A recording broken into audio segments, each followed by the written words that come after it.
Hey, profs. Welcome on in. My name's Rob Lightfoot, proud two-time alum of Rick Edelman College of Communication, class of 2000-2001.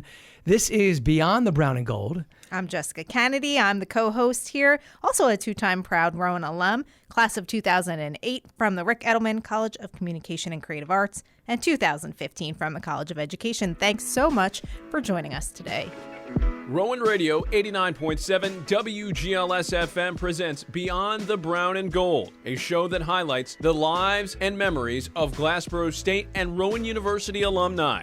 Now, here are your hosts, Rob Lightfoot and Jessica Kanady. Welcome, everybody. On today's show, we have a 2012 Rowan alum, Ernest. Goes lovingly by Ernie. Maybe not lovingly. I didn't ask him if it was lovingly. No, but he does go by it, though. He does go by Ernie Holtzheimer. He's an MBA and a JD. We had so much fun talking to him today about all the different sides of Ernie. Yeah, he's a busy cat. Like, not only is he doing just regular work, Yeah.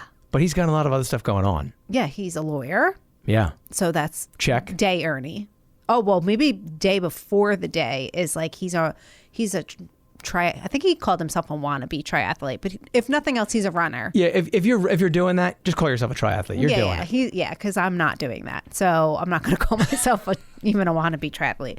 So before the day starts, he's a runner. Yeah. Then he's a lawyer. Yep. Then what? Then so many things. Then he's a volunteer. At several different organizations. Yes. He oversees the Rowan University Venture Fund. He's an adjunct professor, previously at Rowan, Yeah. now at Drexel. And now he's all around good dude. Yeah, he was so much fun to talk to. So we hope that you enjoy this interview with Ernie just as much as we did. So Ernie, welcome to the show. Thank you for having me. Happy to be here. Tell us about your time here at Rowan University, how you found out about the school, what your history is with the university. Sure. So I grew up not far down the road in Deptford, New Jersey. So I was very familiar with Glassboro College and eventually Rowan University. When I went to Gloucester Catholic, was looking at schools, decided I wanted to stay local. Looked at, my sister went to Rider. I looked at Rider, looked at a couple schools over in the Philadelphia area. Eventually decided that I wanted to come here. Thought it was a great fit for what I wanted to do at the time, which was be a dentist like my father. So there was a shift at some point there, which we can get into in a little bit. But yeah, I fell in love with the school pretty quickly. Lived on campus my first year, eventually became a commuter. But yeah, I really enjoyed my time here. Where did you live when you were here? Mimosa. Yeah. Oh, yeah. Mimosa was like I should know Mimosa. Yeah. Brunch. Yeah, Mimosa's the only thing that really makes sense post-Rowan, right? Yeah. Oh, yeah. No, totally. Yeah. So you lived in Mimosa, and when did you become a commuter student? My sophomore year. Okay. So I had a very interesting path through college. So I decided I wanted to stay local because I had the opportunity to take over a hoagie shop franchise called Planet Hoagie right after graduating high school. Okay. So that happened. I wanted to stay local to be able to continue that opportunity.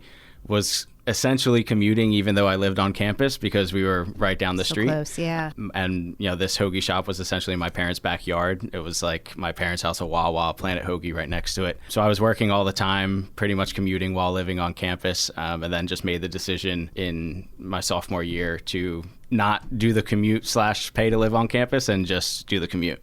Was Planet Hoagie like your high school gig? Like your high school job? It was, yeah. Okay. It was always, school, whatever athletic season it was, go to Planet Hoagie and work.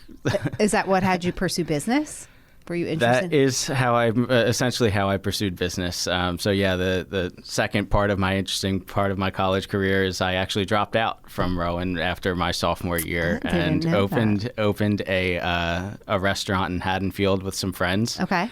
We closed the hoagie shop. My friend was very fortunate to win the $1,000 a week for life scratch-off lottery ticket.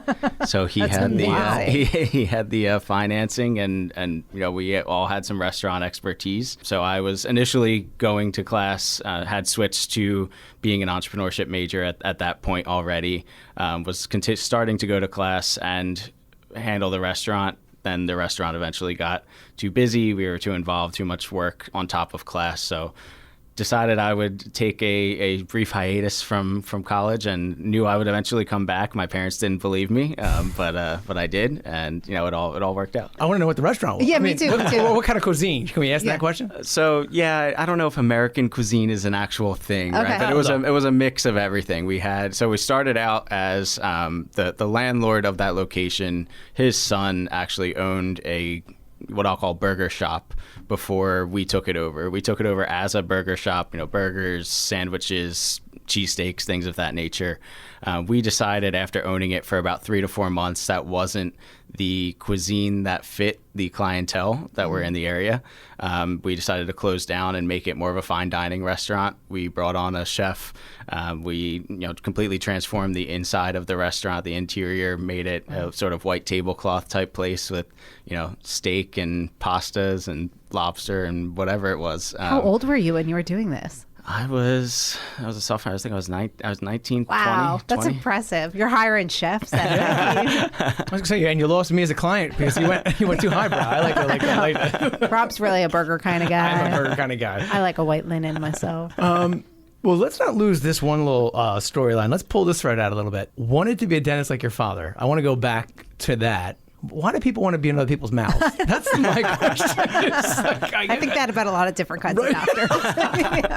Forget dentists. Yes, yeah. That's actually a true story on your kind of career path you choose there. But did you think about that? Like, I don't know.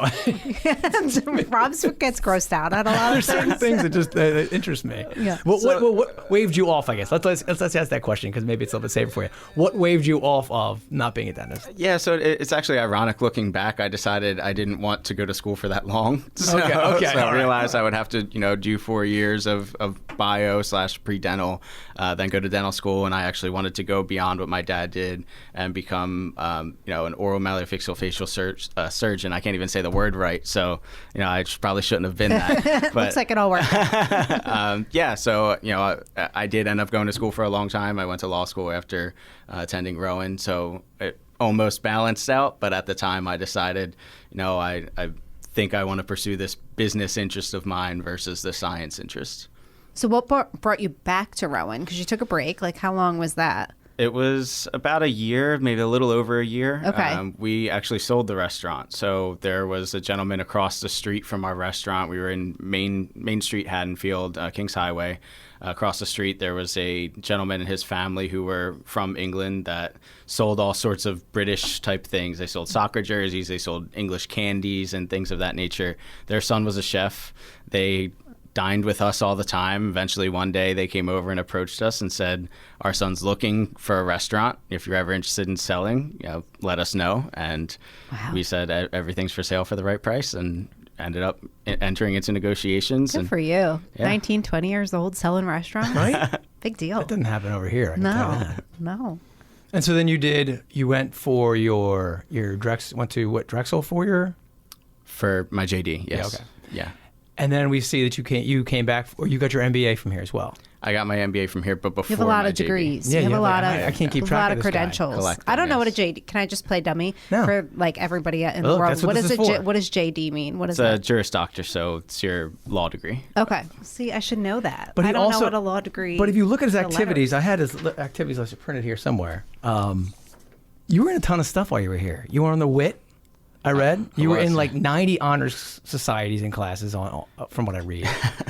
So talk to us about where the sort of the WIT interest came and what you did there. When I was a freshman and sophomore here, I did absolutely nothing in terms of extracurriculars. I went to class. I was doing hard classes, right? I was in bio, chem, all going for pre-medical, pre-dental.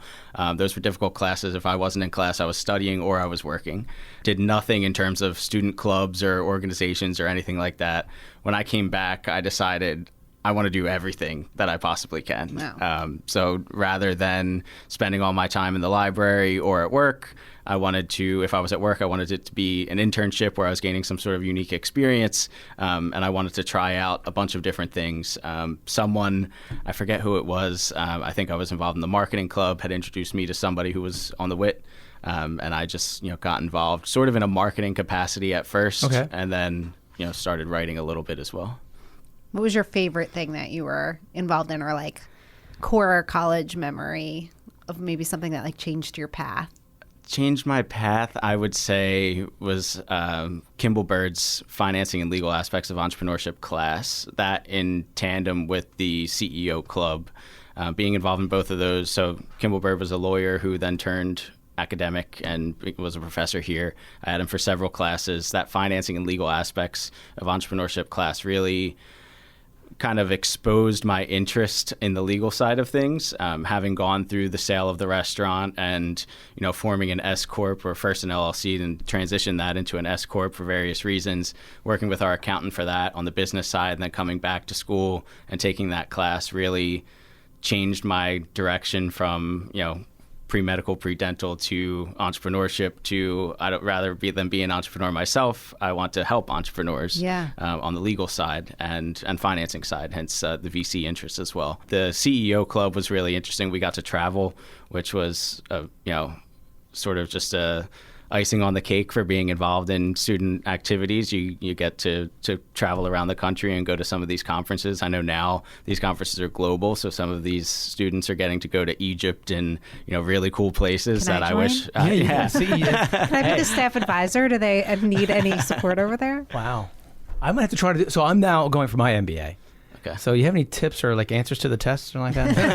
Yeah, the cheat sheets. The cheat sheets that are going on there? Probably shouldn't put that in. Yeah, maybe. We'll cut probably that shouldn't part record out there. yourself saying that. So your experiences here on campus then shifted you obviously across the bridge. You were a dragon for a bit, right? And then what happens post all of that? So post all of that, I started working at the law firm that I had interned with. I did a summer associate position with a law firm called Montgomery McCracken for 2 summers during law school. Got an offer to go there after law school, practiced there for a number of years, became partner there, and then recently, last year, transitioned to another firm, Eckert Siemens, where I'm a partner in the corporate and securities business advisory group. Work a lot with clients of different sizes, from individuals all the way to high-end middle market companies, private equity-backed companies, private equity funds. So doing a lot, but. And what is your daily, like if you want to give like a high level for folks that maybe don't understand it, what is your daily, what does it look like? So I do commercial transactions is what it boils down to. So companies who, for the most part, I mentioned I represent individuals as well, but for the most part, it's commercial transactions. So a business is selling something, they make something. I represent a lot of manufacturers. They make something, they have a supply agreement with another company who wants to buy their product. I negotiate those supply agreements. On the M&A side, mergers and acquisitions side, I represent buyers and sellers, whether they're very small companies who are selling to larger companies or selling to another smaller company, selling to sponsors, private equity. I've represented a couple of local physical therapists who have been acquired by private equity funds doing roll-ups of physical therapy clinics in the Mid-Atlantic region. It kind of runs the gamut, but what it really boils down to is commercial transactions. If you're buying or selling something and there's a contract involved, that's basically what my job is, to draft that contract, make sure I'm getting the language right for the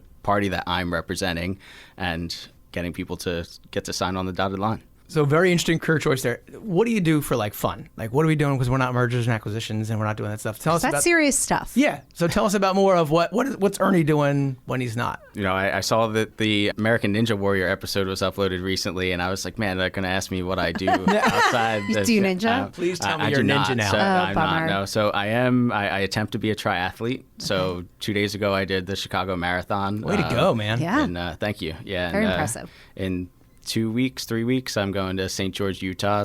I qualified for the half Ironman World Championships. So I'll go to St. George, Utah to compete in that. And then in a couple weeks after that, I go to Arizona for Ironman Arizona. You're busy. How do you manage And I all hang that? out with my wife too. Yeah. Does she have time in your schedule? That's a lot. You manage like a hefty job. Sounds like some great things you do on the side for like keeping yourself sane. And then you're also involved in the university in a myriad of ways, right? Yeah. So what does that look like? Yeah, so I'm the managing director of the Rowan Innovation Venture Fund. We're a $25 million fund that supports startups and commercialization of technology coming out of Rowan and also coming out of the Mid-Atlantic region. So we do try to focus and do focus on Rowan University related projects and companies, but we do also support others that are supporting the Southern New Jersey economy. So we have 15 portfolio companies. I'm in charge of sort of the day-to-day of the fund. So soliciting deal flow. We have meetings once per month where companies who are interested in receiving funding in exchange for equity. We're not a grant fund. We are investors. You're Shark Tank. We basically are Shark Tank. Okay. For those listening, this is, I'm This is basically... really What's your role? Are you Kevin? Yeah, which one are you? Are you I'm always definitely trying Robert to be in Herjavec. I'm like- perpetuity? Because that one guy, he always wants everything in perpetuity. I think I would want to invest with Mark Cuban. Is that Kevin? Kevin is he's the mean one in the center all the time. That's his role. Yeah. And Mark Cuban's always like, I don't know. He's just like so easy. I think I would want to invest with him. Do you guys do like that? Is that the style? Yeah. It's basically the exact same thing. We all sit in big chairs, and That makes sense. Can you tell us about some of like the successes that you've had come out of that? And also tell us, by the way, so for folks who maybe don't know what the process would look like for like small business. Yeah, like how can I apply to? Yeah, how like, do they- could I start a chain or no? It has to be like a new thing. So we invest in scalable companies. We Okay. wouldn't invest in someone who's buying a franchise, for Okay. example. We invest in companies that we do think are going to grow over the next several years and have some sort of liquidity event over the next several years where we'll get a return on our money. That's the expectation. Generally, in the private equity industry, you can expect between 5 to 7 years, maybe it's trending a little bit longer now, 7 to 10 years for life of a fund for a return. So when we make an investment, we're looking at, hopefully within 7 years, there's going to be a sale of the company. There's going to be, private equity comes in and makes a large growth equity investment and maybe buys our position out or something like that. But we do look for a company that there is an expectation that there's going to be a liquidity event.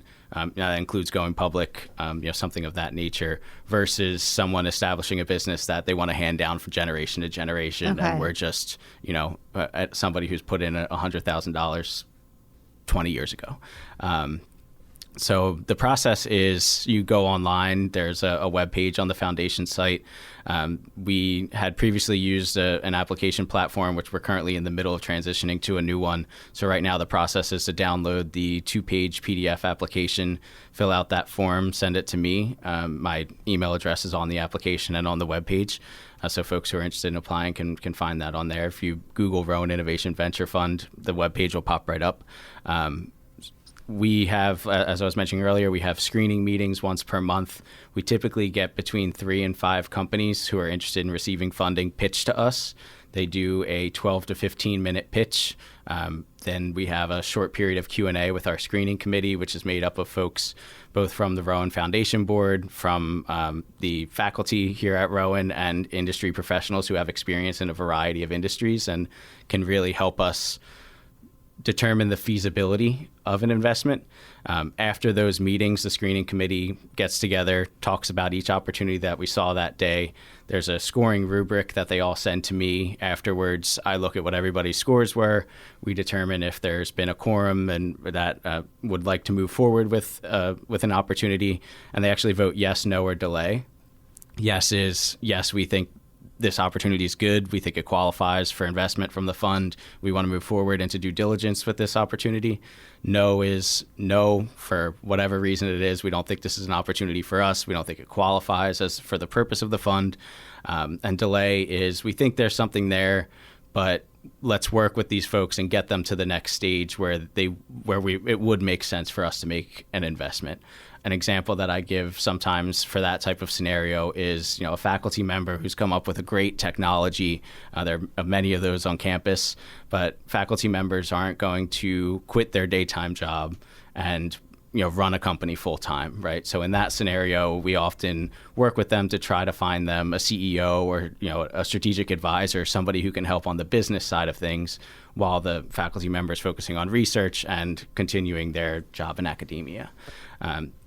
The next step is to, as I mentioned, if there's a yes and we had enough yeses, we move into due diligence. We review company materials. A lot of the time, we're not the lead investor. Our typical first check size is between $100,000 and $250,000. Oftentimes, folks are raising rounds of $1 million plus, or even if it's not $1 million, we're not the largest check going in, which means we're not the lead investor, which also means we're not setting the terms for the investment round. So we work with the lead investor, talk to them about the due diligence that they've conducted, review the corporate documents, contracts, IP, things of that nature from the company to make sure that everything that was said in the pitch is true, right? That we want to make sure that we're investing money into a valid company that we think is going to return an ROI at some point.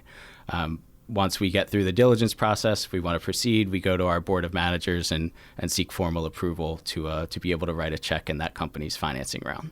So is your inbox full? Like, because everybody thinks their idea is so brilliant, right? Let's be honest, right? Everybody's got these great $1 million hopes and dreams, which is great. We need people to keep, being innovators and dreaming and stuff. We can't be all dream crushers. We can't. I'm sorry, but for the folks that are really grounded in reality, how many applications are you receiving on a regular?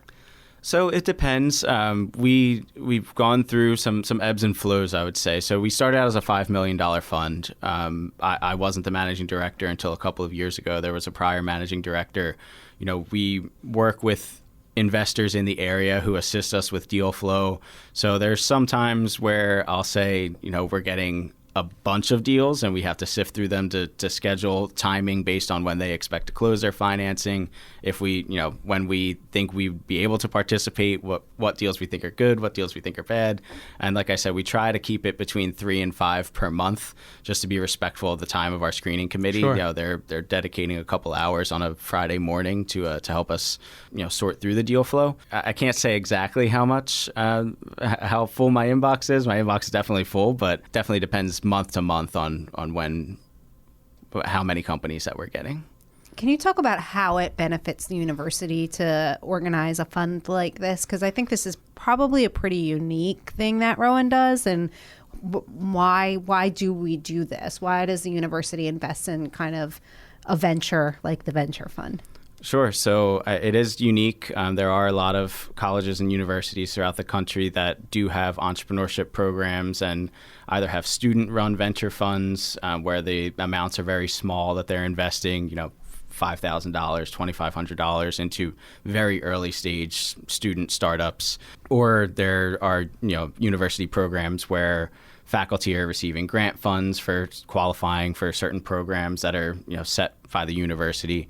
Having a venture fund is somewhat unique. There are a couple of, there are several other universities that do it of various size. The benefit is to attract talented faculty, to retain talented faculty, to attract talented students, and assist students go from that dorm room thought opportunity to being an entrepreneur and having a successful venture. One of you asked earlier about, success stories from the fund. We haven't had any exit events yet. We have 15 portfolio companies right now, but all 15 of them are still operational, which is, interesting for a fund for how long we've been operating. Typically, you'd see a few of them we go out of business or pivot into a different idea or something like that at this point. So we're really happy to see that all of them continued with the initial effort. An example of a success story that I would say is, just a couple years ago, 2 students, Kayvon and Mike, who graduated from the College of Business, they started an iced tea company. Topos Teas was the name originally. It was just, I think at that point, it was just a regular sort of iced tea company competing with all of the big players in the industry. They, after graduation, pivoted to a healthy iced tea.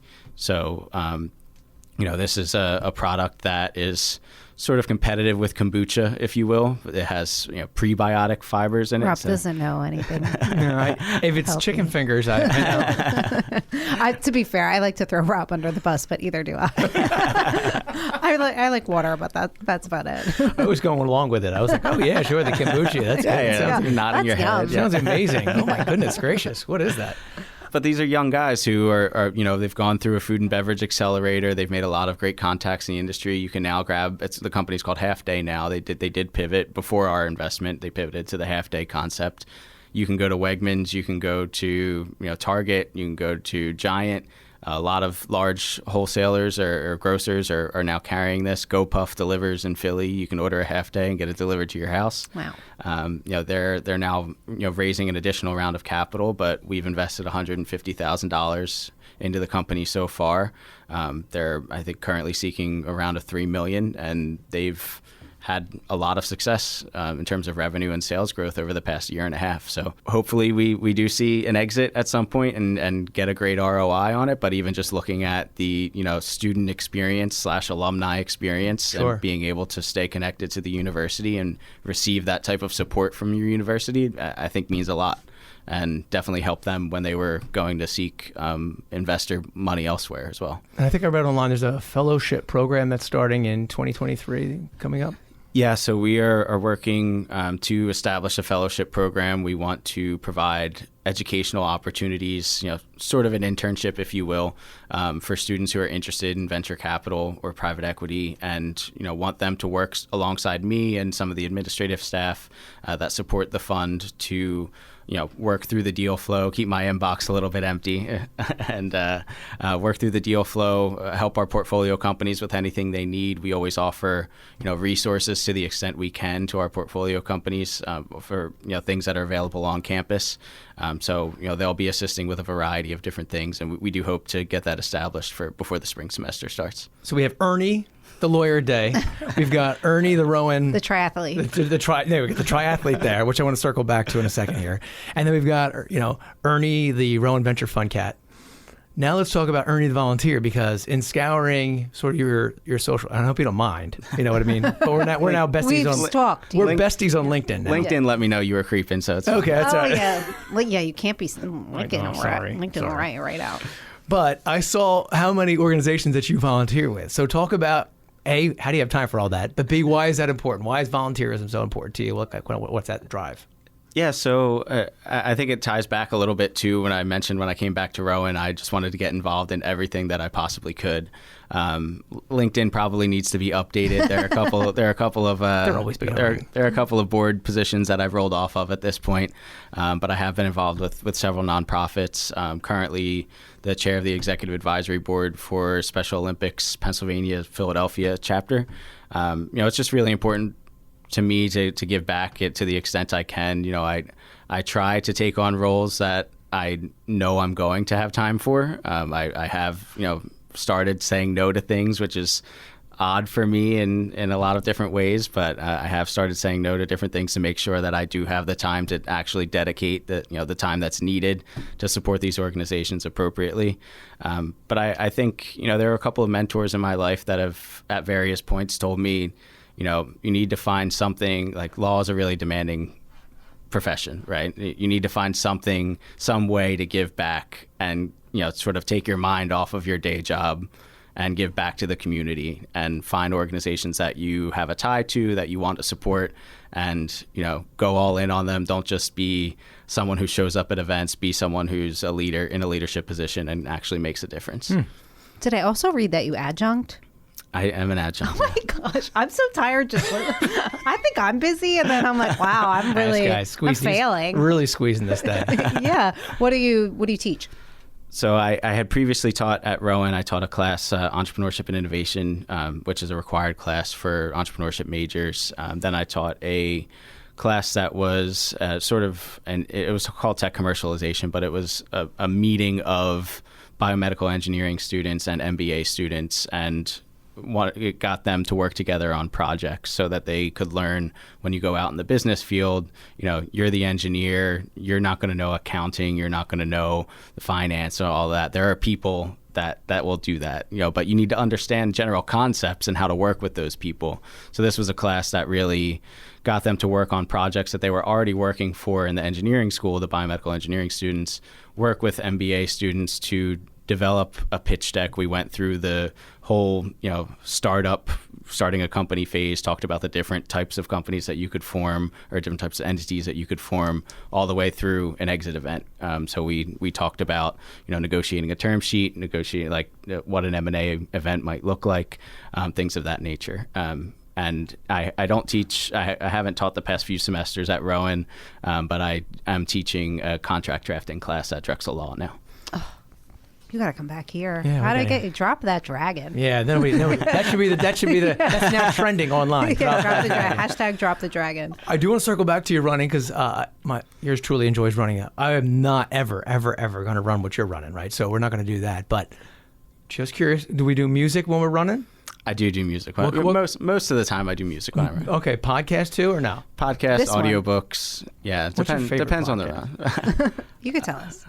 That's a good. The Always Sunny podcast has been my go-to recently. I just started it somewhat recently and have been listening that straight through for the most part. Those guys are so funny. What kind of music amps you up while you run? I don't know. That's Look, if it's a guilty pleasure, you can share it. Listen, You know what I mean? my husband, Are you going runs. to? No, he's not here to say this, though. No, he's fine. It'll Okay. be fine. But he says he runs faster when he listens to the Hamilton soundtrack because it amps him up. Listen, guys, Hamilton's incredible. Okay. It's a phenomenon. Have you seen it? Either of you seen it? I have not seen it. Oh my gosh, missing out. Any history people in here? I don't like history. No, but this is this is a digestible way to appreciate history. Okay. But it's really good, and the whole soundtrack is sung like there's not a spoken word in the whole show. So it could amp you up a lot. I don't know. It does it for him. What does it for you, I'll Ernie? have to try it. I'll report back. Yeah, let us know. Let us know. I'll let Lin-Manuel know. What's your go-to? Like, come on, we're all friends here. If it's Goo Goo Dolls, just share. No, it's usually some sort of hip hop. I'm a hip hop person. All So 90s, early 2000s hip hop is sort of my go-to. I went on a country kick for a little bit, which my wife makes fun of me Yeah, for. I'm sorry but about You that. ran to country though? I was not into it. I just like listen to it when I run. I'm like, oh, this is something different than. I like it country music only in the summer. I don't know why. I feel like if it's like warm and I could roll my windows down, I really appreciate it. But any other time of year, I'm not really into it. And I like a lot of different kinds of music, but I can't really get into it when it's cold out. I don't know. I think that's weird. Well, this was summer, and I've since transitioned from my country phase, so maybe it's a summer thing. Yeah, I think the air has gotten colder. You know that it's time to turn your country off and maybe turn your hip hop back on. No, that's great. I have to listen to music too. I always have to have something playing. Yeah, what do you listen to? What pumps you up? I'm actually like kind of all over the map. Like if you look at my playing list, I've got stuff on there from like Kanye to who did the song? I wish I were a little bit taller. Is that Skilo? Who did that? Yeah, that's Skilo. Yeah, so I'm Sure, all we're over a the place. baller. Yeah, It's a good You should have had a girl. Yeah, it's a good. call. Do you wish you were a baller? You know what? Ernie, yes. I wish I was a little bit taller, but So do I. But whatever. what do you have to say to students that aren't really sure what they want to do, or maybe take like a non-traditional path like yourself, where you kind of took a break? Do you have any advice for students that are kind of on a non-traditional trajectory here at Rowan? Yeah, I think my advice would be to follow your heart. And I know that sounds cliche, but not knowing what you want to do could actually be a good thing because it leads to you trying a lot of different things. Or my recommendation would be to try a lot of different things because then you get exposure to a lot of different areas.